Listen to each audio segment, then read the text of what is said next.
Namaste and welcome back to சின்னஞ்சிறு கிளியே. குட்டீஸ் எல்லாரும் எப்படி இருக்கீங்க? இந்த வாரம் நம்ம நிகழ்ச்சியில உங்களுக்காகவே ரொம்ப இன்ட்ரெஸ்டிங்கான விஷயங்கள் எல்லாம் காத்துக்கிட்டு இருக்கு. அண்ட் அதுக்கு முன்னாடி நம்ம வழக்கமா பண்ற ஒரு விஷயம் டங் ட்விஸ்டர். இன்னைக்கு ரொம்ப ஈஸியா சிம்பிளான ஒரு டங் ட்விஸ்டர் தான் நான் சொல்லி கொடுக்க போறேன். ஆனா நீங்க அதை 5 டைம்ஸ் சொல்லணும், சரிங்களா? நீல லாரி உருளுது பெறலுது.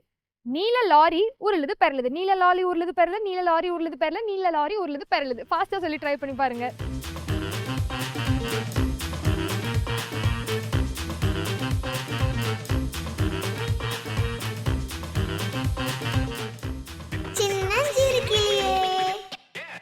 இன்னைக்கு நம்ம நிகழ்ச்சியில நம்ம முதல்ல பார்க்க போற செக்மெண்ட் சின்ன தோட்டம்.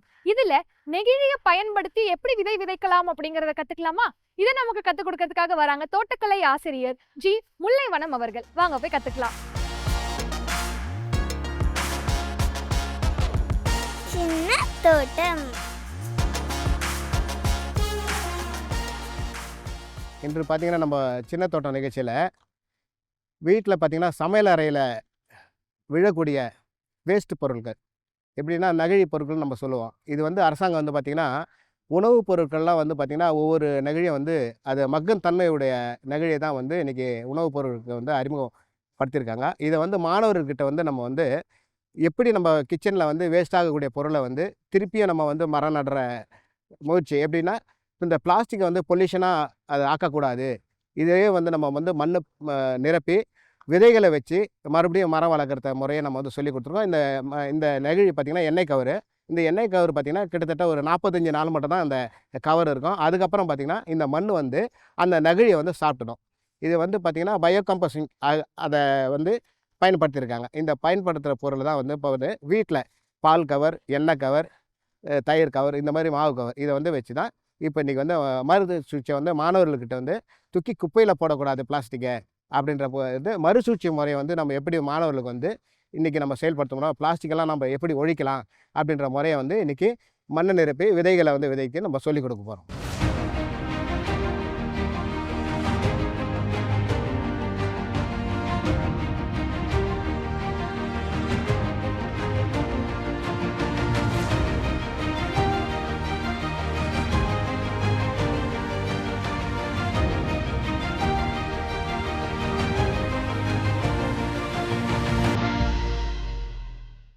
நீங்கள் பாருங்கள், ஃபஸ்ட்டு வந்து மண்ணை நம்ம வந்து நிரப்பிக்கலாம். ஃபுல்லாக நிரப்பிக்கணும். இதே நிரப்பிட்டு இப்படியே எடுத்து வைக்கக்கூடாது. இப்படி எடுத்து வச்சேன்னா என்ன கீழே விழுந்துடும். இது என்ன பண்ணோம், நம்ம இதை ஃபில் பண்ணியிருக்கோமா, ஃபில் பண்ணும்போது இந்த அடி பகுதியை வந்து உள்ளே தள்ளணும். ஓகேவா? ரவுண்ட் ஷேப் வந்துச்சா? நீங்கள் ஆட்டில் கிட்ட கூட விழாது.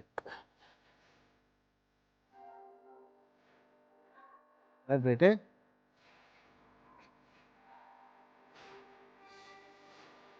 என்ன விதை இது? புன்னை மரத்து விதை. எது? புன்னை மரத்து விதை.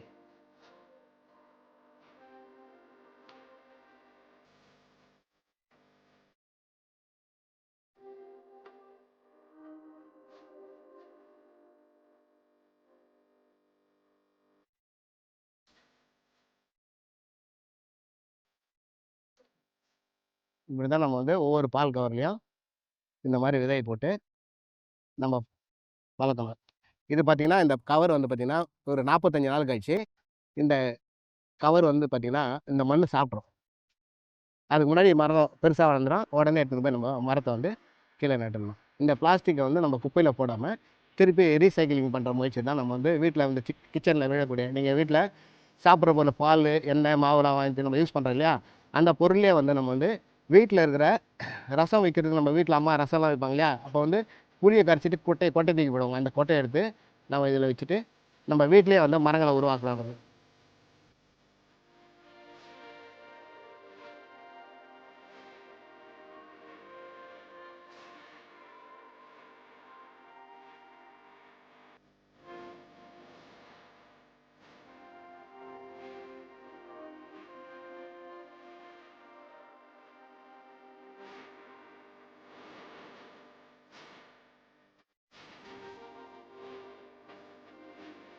இப்போ வந்து பார்த்திங்கன்னா நம்ம வந்து விதைய போட்டிருக்கோம்.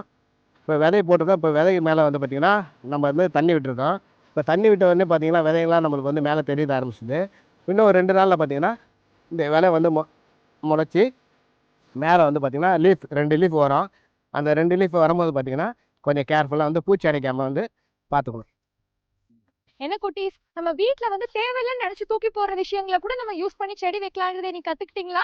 இப்போ உங்க எல்லாருக்கும் ஒரு விடுகதை. ஒரு வருஷத்துல எத்தனை மாசத்துல 28 நாட்கள் இருக்கும்? ரொம்பலாம் யோசிக்காதீங்க. நீங்க நார்மலா இப்படி யோசிச்சாலே டக்குன்னு உங்களுக்கு பதில் கிடைச்சிடும். சின்னஞ்சிறு கிளியே இடைவேளைக்கு பின்தொடரும். சின்னஞ்சிறு கிளியே தொடர்கிறது. நம்மளுடைய அடுத்த செக்மெண்டான கதை கிளியில இன்னைக்கு நம்ம பார்க்க போறது ஆள்வினை உடைமை அப்படிங்கிற ஒரு அதிகாரத்துல இருந்து ஒரு பண்பு கதை. இதை நமக்கு சொல்லிக் கொடுக்கறதுக்காக வராங்க கதை ஆசிரியர் கலைமாமணி முனைவர் சாந்தகுமாரி சிவகலாட்சம் அவர்கள். வாங்க போய் கேட்டுட்டு வந்துடலாம். கதை கிளி.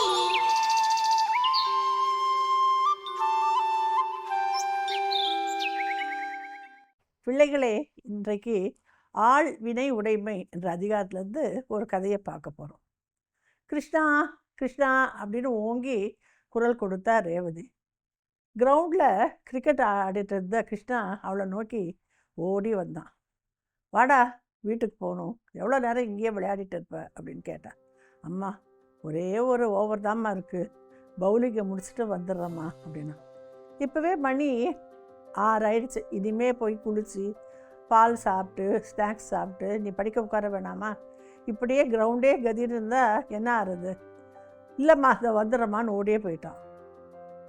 ரேவதிக்கு மனசு கவலையாயிடுச்சு. இப்படி கிரிக்கெட்னு அலையிறானே. ஆனால் அவன் படிக்கிற அந்த கிளாஸில் 30 ஸ்டூடெண்ட்ஸ் இருக்காங்க. அதில் எப்படி 3 ரேங்க்குள்ளே வந்துடுறான். ஆனாலும் என்ன பண்ணுறது, எனக்கு இவனை இன்னும் கொஞ்சம் நல்லா படிப்பில் முன்னுக்கு வரணும்னு நினைக்கிறேன். இது எல்லா தாய்மார்களுக்கும் இருக்கிற பொறுப்பு உணர்ச்சி தான். அதுவும் நம்ம கிருஷ்ணன் இருக்கான்ல, அவனுக்கு வந்து அப்பா கிடையாது. இள வயதிலே அப்பாவை அவன் இழந்துட்டான். அதனால் தந்தையினுடைய கடமையும் சேர்ந்துட்டு கொண்டனால்தான் இப்படி ரேவதி ரொம்ப கஷ்டப்பட்டு அவனுக்கு முன்னுக்கு கொண்டு வரணும் அப்படின்னு நினைக்கிறான். கோடைக்கால விடுமுறைகள் வந்தன. அவ்வளோதான் போச்சு. காலையில் 10 மணிக்கு காலை ஆகாரத்தை சாப்பிட்டு கிருஷ்ண கிரவுண்டுக்கு போனான்னா சாயந்தரம் 6 மணிக்கு தான் வர தொடங்கிட்டான். எவ்வளோ சொன்னாலும் கேட்கல. பகல் சாப்பாட்டை கூட ஒரு டிஃபன் பாக்ஸில் எடுத்துகிட்டு போயிட்டான். யோசிச்சா ரேவதி, இது வேலைக்காகாது அப்படின்னு ஒரு முடிவுக்கு வந்தா. அன்றைக்கி காலையில் கூப்பிட்டா, கிருஷ்ணா, நாளைக்கு நீ உன்னுடைய துணியெல்லாம் எடுத்து ஒரு பெட்டியில் வச்சு ரெடியாக இருக்கணும் அப்படின்னு சொன்னான். எதுக்குமா அப்படின்னு கேட்டான். இல்லை, +2 வருது இல்லையா, நெக்ஸ்ட் இயர் நீ அதில் போவ, அதனால் உனக்கு கோச்சிங் தரணும்னு நான் முடிவு பண்ணிட்டேன். இங்கே இருந்தால் நீ +2 கோச்சிங் கிளாஸுக்கெலாம் சரியாக போக மாட்டேன். அதனால் சிதம்பரத்தில் இருக்காருல்ல உங்கள் மாமா, அவர் வீட்டுக்கு நீ போகிற, அங்கே இருக்க கோச்சிங் கிளாஸில் நீ சேர்ற. இல்லைம்மா, எதுக்கு எனக்கு கோச்சிங் கிளாஸ்? நான் நல்லா தானே படிக்கிறேன், நான்லாம் போக மாட்டேன் மாமா வீட்டுக்கெலாம். இல்லை, நீ போய் தான் ஆகணும். நீ வளர்ந்து பெரியவனாகி கை நிறைய சம்பாதிப்ப பாரு, அப்போ நான் உன் பேச்சை கேட்குறேன். இப்போ நீ என் பேச்சை கேளு. முடியாதும்மா. இல்லை, நீ போய் தான் ஆக. வேண்டாம் வெறுப்பா சிதம்பரம் கிளம்பி போனான் கிருஷ்ணன். அவன் அம்மா கிட்ட கூட போயிட்டு வரேன் அப்படின்னு சொல்லலை. ரேவதி மனசு ரொம்ப வருத்தப்பட்டது. சரி, பரவாயில்ல, இப்போ புரிஞ்சிக்க மாட்டான். வளர்ந்து பெரியவனாகி நல்ல உத்தியோகத்தில் இருந்து பெரிய நிலைக்கு வரும்போது நம்ம அம்மா நம்ம நன்மைக்கு தானே சொன்னா அப்படின்றத அவன் புரிஞ்சுப்பான் அப்படின்னு தன்னுடைய மனசை அவள் சமாதானப்படுத்திட்டான். இல்லைன்னா நம்ம ரேவதியும் ரொம்ப பாவப்பட்ட ஜென்மம். 40 வயசுலேயே கைம்பெண் ஆகிட்டா. அதாவது ஒரு இராணுவ வீரரை தான் விக்னேஷ், அவனை வந்து ரொம்ப விரும்பி தான் கல்யாணம் பண்ணிக்கிட்டா. ஆனால் அந்த கார்கில் போர் நடந்தது பாருங்க, அதில் வந்து அவன் வீர மரணம் அடைஞ்சிட்டான். அப்போ நம்ம கிருஷ்ணனுக்கு 3 வயசு தான். அப்பானுடைய முகத்தை கூட சரியாக புரிஞ்சிக்க முடியாத, ஞாபகம் வச்சுக்க முடியாத வயசு. என்ன பண்ணுறது, விதி இப்படி இருக்குது.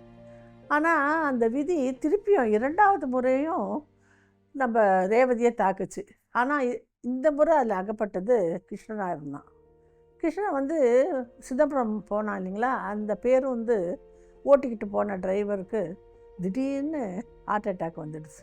அதனால் அந்த பேருந்து நிலை தடுமாறி போய் ஒரு பள்ளத்தில் விழுந்துடுச்சு. எல்லாரும் அதில் இருந்த எல்லாருக்கும் நிறைய காயம் பட்டுது. சில பேர் உயிர் கூட போயிடுச்சு. ஆனால் கிருஷ்ணன் வந்து தப்பிச்சிட்டான். ஓங்கி குரல் கொடுத்து அழறான் கிருஷ்ணன். அம்மா, நான் ஏன் பிழைச்சேன்? நானும் எவ்வளோ பெரிய செத்து போனாங்களே, அவங்க கூட நானும் சேர்ந்து சாகக்கூடாதா அப்படின்னா. ஏன், என்ன நிலைமைன்னா, கிருஷ்ணனுடைய 2 கால்களும் வந்து அதில் துண்டிக்கப்பட்டு விட்டது. கால்களை வந்து இழந்து விட்டான். புழுவாக துடிச்சு போனா ரேவதி. ஐயோ, சும்மா இருந்த பிள்ளைய நான் தானே வற்புறுத்தி சிதம்பரம் போயிட்டு வான்னு அனுப்பிச்சேன். அங்கே போகன்னு சொல்லாமல் இருந்தால் இந்த ஆக்சிடெண்ட்டில் அவன் வந்து அகப்பட்டிருக்க மாட்டான், கால்களையும் அவன் இழந்திருக்க மாட்டான் அப்படின்னு கதறி துடிச்சா. சரியாக சாப்பிட்றதில்ல, தூங்குறதில்ல, துரும்பாக இழைச்சி போனான். கிருஷ்ணனுக்கு அம்மாவை பார்த்தாலே அப்படி ஒரு வெறுப்பு. அவன் போய் ஒரு ரூமுக்குள்ளே கதவை சாத்திக்கிட்டு அங்கேயே இருந்தான்.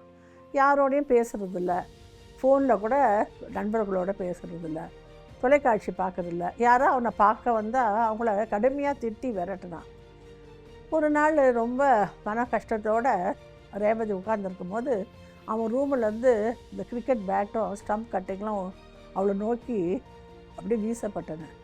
கிருஷ்ணன் ஓங்கி கை குரல் கொடுத்து கத்துனான். இதெல்லாம் நான் ஆடுறேன் தானே என்னை வந்து சிதம்பரத்துக்கு அனுப்புனேன், இதெல்லாம் கொண்டு போய் குப்பை தொட்டியில் போடு, ஏன் என் ரூமில் வச்சுருக்க அப்படின்னு கத்துனான். என்ன பண்ணுறதுன்னு ஒன்றுமே புரியல நம்ம ரேவதிக்கு.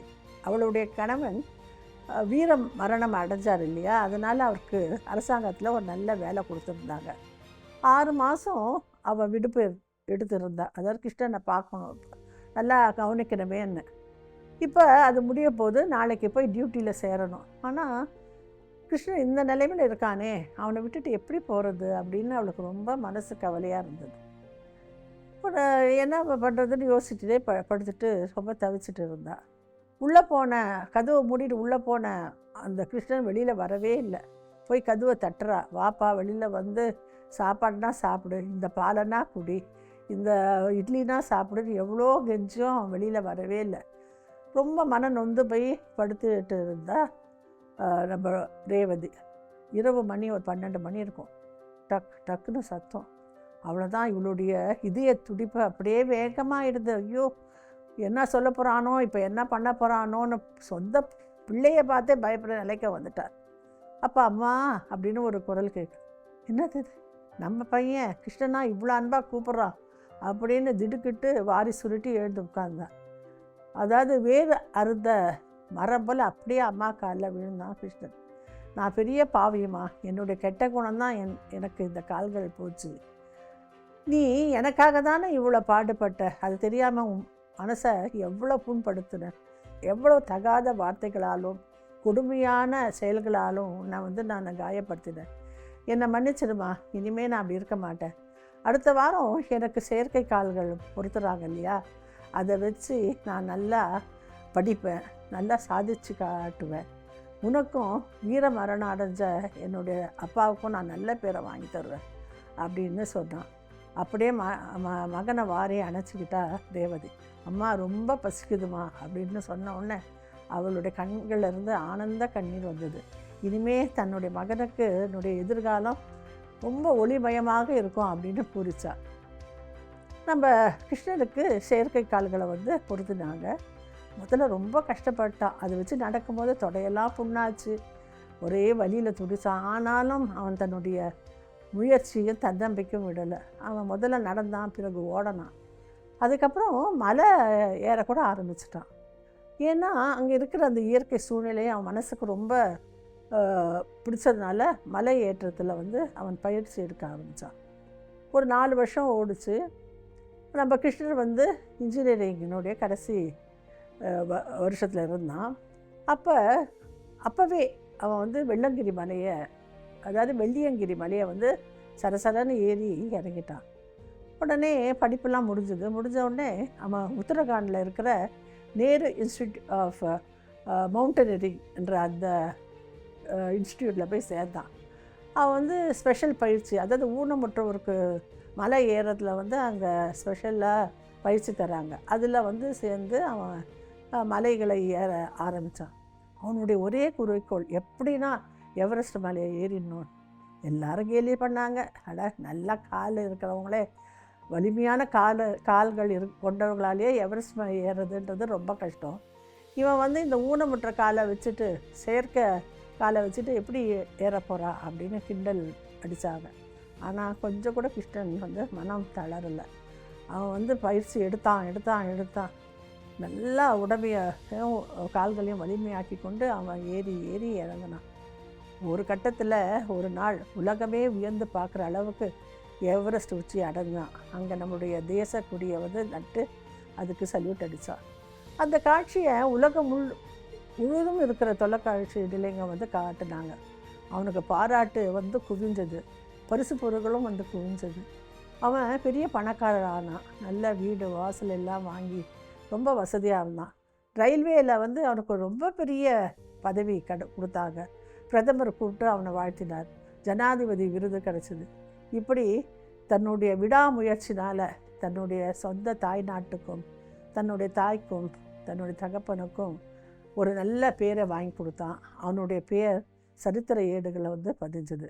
இதைத்தான் திருவள்ளுவர் சொல்கிறார், தெய்வத்தால் ஆகாது எனினும் முயற்சி தன் மெய் வருத்த கூலி தரும். அதாவது விதியானது எப்படி மாறி செயல்பட்டாலும் நம் முயற்சி கொண்டால் அந்த விதியை வந்து மாற்றி நாம் பெரிய நிலைக்கு உயரலாம் என்பதுதான் அதனுடைய கருத்து.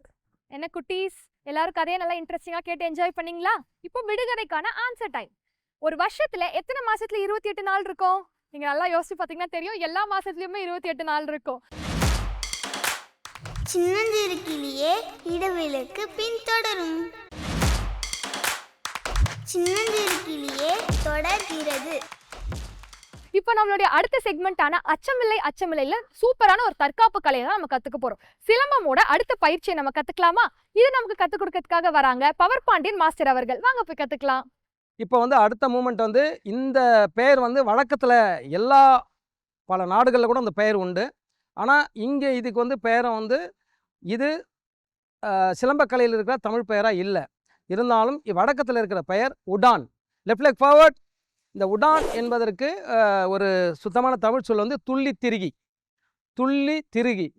இந்த பெயர் வந்து இப்போ சமீபத்தில் எல்லா மாவட்டம் தோறும் எல்லாமே இந்த உடான் என்கிற ஒரு சொல் வந்து பழக்கத்தில் இருக்குது. அதை தான் இப்போ மாணவர்கள் செஞ்சு காட்ட போகிறாங்க. 1 2 1 about turn. Again one more udan movement. 1 2 1 about turn. Stick close. முன்னோக்கிய சுவடு பின்னோக்கிய சுவடு ரெண்டையுமே செஞ்சு காமிச்சிருக்காங்க மாணவர்கள். இப்போ உங்களுக்கு வந்து ஸ்டெப் பை ஸ்டெப்பாக நம்ம சொல்கிறதுனால ஈஸியாக அந்த சிலம்ப பயிற்சி முறைகளும் உங்களுக்கு புரியும். ஏன்னா இது வந்து ஒரு சலா வரிசைன்னு சொல்லக்கூடிய ஒரு பாடம் அப்படின்றது வந்து வழக்கத்தில் எல்லாருமே செஞ்சுக்கிட்டு வராங்க. இந்த சலா வரிசை என்பதை தாண்டி இதை ஒரு விஷயம் என்னென்னா, இந்த சலா வரிசைக்கு ஒட்டுமொத்தமாக எல்லா காலடி சுவடுகள் கை சுற்று முறையினுடைய கோர்வை என்ன பேருனா தொழுதெடுப்பு அப்படின்ற ஒரு பெயர் தான் இதுக்கு உண்மையான பெயர். இந்த தொழுதெடுப்பு தான் காலம் போக்கில் இது வந்து சலா வரிசை அப்படின்றது வழக்கத்தில் இருந்திருக்கு. இப்போ இவங்க செஞ்ச இந்த முறைகளை வந்து இந்த முன் சுவடு பின் சுவடு அப்படின்றது வந்து சிலம்பக்கலையில் வந்து முன்னும் பின்னும் இடதுபுறம் வலதுபுறம் நகர்றது வந்து நிறைய சுவடுகள் இருக்குது. உங்கள் எளிமையான பயிற்சியை தான் இப்போ நான் உங்களுக்காக சொல்லிக்கிட்டு இருக்கேன். Stick close. Left leg forward. சென்டிப் கிரிகி மூமெண்ட். அங்கேயே சென்டிப் அங்கேயே கிரிகி. 1 2 1 about turn. Again one more centip giving movement. 1 2 about turn. Stick close. இப்போ உங்களுக்கு புரிஞ்சிருக்கும், 2 கை சுற்று முறைகளையும் சேர்த்து ஒரு முன் சுவடாக நம்ம பண்ணியிருக்கோம். சிலதில் வந்து முன் சுவடு மட்டும் போகும், சிலதில் முன்னும் பின்னும் பின் சுவடும் வரும். இப்போ லெஃப்ட் லெக் ஃபார்வர்ட். அடுத்ததாக வந்து இப்போ நாம் செய்த முறைகளில் வந்து ஒற்றை பகர் செஞ்சுருக்கிறோம். அதாவது இந்த கம்கூடுன்னு சொல்லக்கூடிய ஒற்றை பகர் தென் மாவட்டங்களில் இதற்குடைய பேர் புகழ் அப்படின்று இன்றைக்கும் வழக்கத்தில் இருக்குது. அதோடு சேர்த்து செய்கிறதுனால இது வந்து தேர்ட் ரொட்டேஷன் உடான் மூமெண்ட். பகர் சுற்று உடான். 1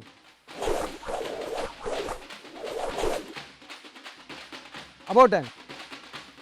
பகர் சுற்று உடான். 1 அபவுட் டர்ன். Stick close. இப்போது ஒரு சின்ன அசைவு முன்னும் பின்னும் நம்ம செஞ்சு காட்டியிருக்கோம். இதுக்கு அடுத்தது பார்த்தீங்கன்னா வலது பகர் சுற்று, இடது பகர் சுற்று, உடான். இதை ரெண்டையுமே சேர்த்து ஒரு கோர்வையாக நம்ம பண்ண போகிறோம். லெஃப்ட் லெக் ஃபார்வர்ட், இடது கால் முன்னிலை. இப்போ நம்ம வழக்கத்தில் ஆங்கில சொற்கள் இதில் ஏன் பயன்படுத்துகிறோம் அப்படின்னா, இந்த மாணவர்களுக்கு, இன்றைய தலைமுறை மாணவிகளுக்கு எளியதாக இந்த பயிற்சி முறைகளை கொடுக்கணும், அவங்களும் சட்டுன்னு அதை புரிஞ்சுக்கிட்டோம் அப்படின்றதுக்காக தான் இந்த ஆங்கில வார்த்தையும் கலந்து இந்த பயிற்சி முறை கொடுக்குறோம். இப்போது 5th ரொட்டேஷன் உடான் மூமெண்ட். 1 டபுள் பகர். About turn. 5th ரொட்டேஷன் உடான் moment. 1 about turn. Stick close. Stick open. இப்போ உங்களுக்கு புரிஞ்சிருக்கும், ஒரு அசைவு, இப்போது ஒரு சுற்று. இப்போ நான் வந்து இந்த சேர்த்து கோர்வையாக நம்ம சொல்கிறோம். இப்போ இந்த கோர்வைகள் அடிப்படையாக பயிற்சி பண்ண தான் இவங்களுக்கு சலாவரிசை என்கிற ஒரு மிகப்பெரிய பாடத்தை இவங்க வந்து செய்யக்கூடிய அளவுக்கு இந்த பாடமுறைகள். சிலம்பம் பயிற்சி பண்ணி எல்லாரும் ரொம்ப எனர்ஜியா இருப்பீங்களே தங்கங்களே. இப்போ அதே எனர்ஜியோட உங்க எல்லாருக்கும் இன்னொரு விடுகதை கேட்கட்டுமா? ஆல்பபெட்ஸ்ல, அதாவது ABCDன்னு இருக்க அந்த லெட்டர்ஸ்ல எந்த லெட்டர் அதிகமான தண்ணியை குடிக்கும்? இது ஒரு நல்ல கொஸ்டின். நீங்க பதில் யோசிச்சுட்டே இருங்க. அதுக்குள்ள நம்மளுடைய கடைசி செக்மெண்டான நன்னெறியில போய் டிராஃபிக் ரூல்ஸ் ஃபாலோ பண்றது எவ்வளவு இம்பார்ட்டன்ட் அப்படிங்கறத நம்ம சூப்பரா கத்துக்கிட்டு வந்துடலாம் வாங்க. நன்னெறி.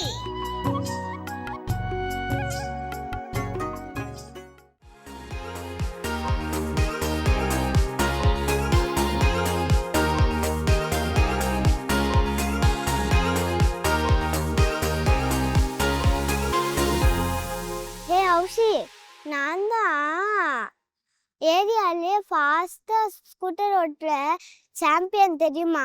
பிரும் பிரும். அமல், இதில் ஃபாஸ்ட்டாக ஸ்கூட்டரை ஓட்டக்கூடாது, உனக்கு தெரியாதா? என்னப்பா, ஸ்கூட்டர் ஃபாஸ்ட்டாக ஓடினா தான் ஃபன்னாக இருக்கும். நீ என்ன இவ்வளோ போறீங்க சொல்ல? ஜாலியாக இருக்கிறத விட உன்னோட சேஃப்டி தான் ரொம்ப முக்கியம். டிராஃபிக் ரூல்ஸை மீறி ஃபாஸ்ட்டாக போகிறது டேஞ்சர்னு உனக்கு தெரியாதா? என்னது டிராஃபிக் ரூல்ஸா? இப்போ வந்து சிக்னலில் ரெட் லைட் போட்டால் நீ என்ன பண்ணுவ? நான் சரி ஃபாஸ்ட்டாக போவேன். சிச்சோ, ரெட் லைட் போட்டால் நீ வண்டியை நிறுத்தணும், உனக்கு தெரியாதா? ஓ அப்படியா? அப்போ க்ரீன் லைட் போட்டால் என்ன பண்ணுறது? க்ரீன் லைட் போட்டால் நீ சொன்ன மாதிரி ப்ரும் ப்ரூம்னு கிளம்ப வேண்டியது தான். பரவாயில்லையே, சூப்பர். அப்போ எல்லோ லைட் எதுக்குப்பா? எல்லோ லைட் வந்தா கெட் ரெடின்னு அர்த்தம். அப்புறம் என்ன, கெட் கோதான். கரெக்ட். டிராஃபிக் ரூல்ஸ் ஓகே தான். இப்போ சேஃப்டி ரூல்ஸை பற்றி பேசலாமா? ஓகே. நீ வந்து என்ன ஸ்கூட்டர் ஓட்டும் போது எதோ மறக்காமல் கொண்டு போவேன்னு சொல்லி பார்க்கலாம். வேற என்ன, கூலிங் கிளாஸ் தான். அதை நான் போட்டால் ஹீரோ மாதிரி இருப்பேன். ஹலோ மேடம், நீங்கள் போட வேண்டியது கூலிங் கிளாஸ் இல்லை, அதை விட முக்கியமான ஒன்று ஹெல்மெட். ஹெல்மெட் போட்டவங்க தான் ஹீரோ, மற்றவங்களாம் ஜீரோ. அச்சோ, நான் ஹீரோவாகவே இருக்கேன்ப்பா. கண்டிப்பாக ஹெல்மெட் போட்டு வண்டி ஓட்டுறேன். இப்போ நான் ஒன்று சொல்கிறேன், ரோட் கிராஸ் பண்ணும்போது, ஸ்பீட் பிரேக்கர் வரும்போது நம்ம பார்த்து கவனமாக போகணும். அப்போ தான் நிறைய ஆக்சிடெண்ட்லேருந்து நம்மளால் காப்பாற்றிக்க முடியும். நான் சொன்னது சரி தானே? எனக்கு நல்லா புரிஞ்சுதுப்பா. நான் இனிமேல் சாலையில் கவனமாக வேகத்தை குறைச்சி வண்டி ஓட்டுறேன்ப்பா. A good citizen, follow traffic rules, be the one. என்ன குட்டீஸ், எல்லாரும் இன்னைக்கு டிராஃபிக் ரூல்ஸ் இம்பார்ட்டன்ஸ் எவ்வளோ என்ன ஏதுன்னு தெரிஞ்சுக்கிட்டீங்களா? அதே மாதிரி நான் கேட்ட விடுகதைக்கான பதில் யோசிச்சிங்களா? எந்த ஆல்ஃபபெட் நிறைய தண்ணி குடிக்கும்? சி, கடல் தண்ணி, அதுதான். ஸோ இன்றைக்கி நம்ம நிறைய இம்பார்ட்டண்டான விஷயங்கள் எல்லாமே கற்றுக்கிட்டோம். சின்ன தோட்டத்தில் ஆரம்பித்து நம்ம என்ன பார்த்தோம்? நெகிழியை பயன்படுத்தி செடி எப்படி வைக்கலாம் அப்படின்னு தெரிஞ்சுக்கிட்டோம். அதுக்கப்புறமா கதைக்கிளியில் ஆழ்வினை உடைமை அப்படிங்கிற ஒரு அழகான அதிகாரத்துலேருந்து ஒரு பண்பு கதையும் பார்த்தோம். அச்சமில்லை செக்மெண்ட்டில் சிலம்பம் எப்படி ஒரு சூப்பரான தற்காப்பு கலைன்னு நம்ம கற்றுக்கிட்டோம். அதுக்கப்புறமா நன்னெறியில் நம்ம என்ன பார்த்தோம்? டிராஃபிக் ரூல்ஸ் ஃபாலோ பண்ணுறது எவ்வளோ இம்பார்ட்டன்ட் நம்ம எல்லாருக்குமே அப்படின்னு கற்றுக்கிட்டோம். இந்த மாதிரி நிறைய புது என்டர்டெய்னிங்கான விஷயங்களோட அடுத்த வாரம் உங்களை சந்திக்கும் வரை உங்களிடமிருந்து விடைபெறுவது நான் பவித்ரா ராஜசேகரன். பாய் செல்லங்களே.